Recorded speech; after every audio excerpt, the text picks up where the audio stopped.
സാഹചര്യമൊന്നുമില്ല. വ്യക്തിപരമായ കാരണങ്ങളാൽ ഞാൻ ഇന്നലെ ഉച്ചയോടുകൂടി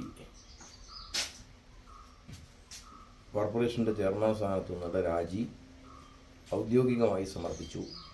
ബഹുമാന്യനായ ടൂറിസം വകുപ്പ് മന്ത്രിക്കും ടൂറിസം ഡയറക്ടർക്കും ടൂറിസം സെക്രട്ടറിക്കും ഞാൻ റെസിഗ്നേഷൻ ലെറ്റർ കൊടുത്തു.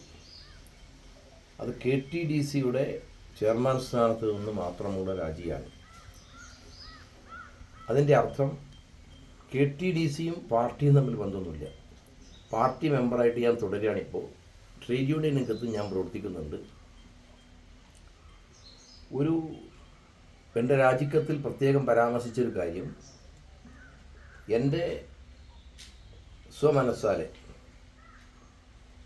ഞാൻ എടുത്തൊരു തീരുമാനത്തിൻ്റെ ഭാഗമായിട്ടാണ്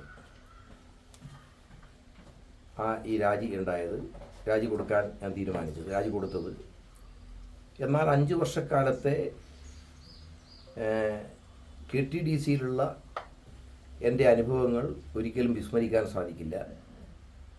കാരണം ഡയറക്ടർ ബോർഡും ബഹുമാന്യയായ മാനേജിംഗ് ഡയറക്ടറും അവിടെയുള്ള ജീവനക്കാരും, പ്രത്യേകിച്ച് ഹയറാർക്കിയിൽ KTDCയുടെ ഹയറാർക്കിയിൽപ്പെട്ട ആളുകളും ഞങ്ങളെല്ലാം ഒരു ടീമായി നിന്നുകൊണ്ടാണ് KTDCയെ നയിച്ചത്. ആ ടീം വർക്കിൻ്റെ, ഞാൻ എല്ലാ കാലത്തും പറയുന്നൊരു കാര്യം, ടീം വളരെ പ്രധാനമാണ്.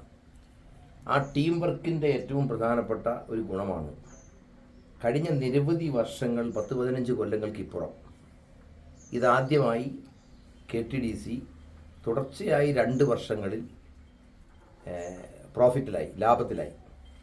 2022-23 വർഷത്തിലും 2023-24 സാമ്പത്തിക വർഷങ്ങളിലും KTDC ലാഭത്തിലായി, ലാഭത്തിലാക്കാൻ സാധിച്ചു എന്ന ചാരിതാർത്ഥ്യത്തോടു കൂടിയാണ് ഞാൻ ചെയർമാൻ സ്ഥാനത്ത് നിന്ന് പടിയിറങ്ങുന്നത്.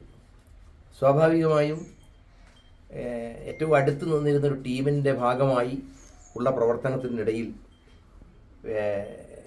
മാറി നിൽക്കേണ്ടി വന്ന അതൊരു പ്രയാസം തന്നെയാണ്. പക്ഷേ ഞാൻ എൻ്റെ സ്വമനസ്സാലെ എടുത്തൊരു തീരുമാനമായതുകൊണ്ട് നടത്തിയ കാലത്തെ പ്രവർത്തനങ്ങൾ വളരെ സന്തോഷമുളവാക്കുന്നതായിരുന്നു എന്ന കാരണം കൊണ്ട് അതിലെനിക്ക് മനപ്രയാസമൊന്നുമില്ല. മറ്റൊന്ന്, ഞാൻ രാജിവെക്കണമെന്ന് ആവശ്യപ്പെട്ട് ഏതോ ഒരു പന്ന ചാനൽ,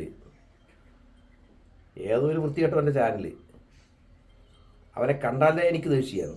ഒരു മഹാവൃത്തികെട്ട്, അവൻ ശൂന്യാകാശത്തു നിന്ന് വാർത്ത ഉണ്ടാക്കുന്നൊരു തരം.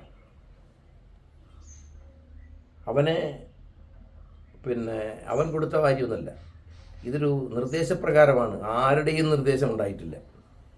ഒരാളുടെയും, ഒരു കമ്മിറ്റിയുടെയോ ഒരാളുടെയോ ഒരു നിർദ്ദേശവും രാജിവെക്കണമെന്ന് ആവശ്യപ്പെട്ടുകൊണ്ട് എൻ്റെ നേരെ വന്നിട്ടില്ല. ഞാൻ സ്വമനസ്സാലെ എടുത്ത തീരുമാനമാണത്. അതുകൊണ്ട് തന്നെ ഡയറക്ടർ ബോർഡ് മെമ്പർമാർക്ക് ഇന്നാണ് അതിൻ്റെ വിവരം നിങ്ങൾ ഈ ചാനലുകളിൽ വന്നപ്പോഴാണ് അതറിയുന്നത്. വേറെ ആർക്കും അതറിയില്ല.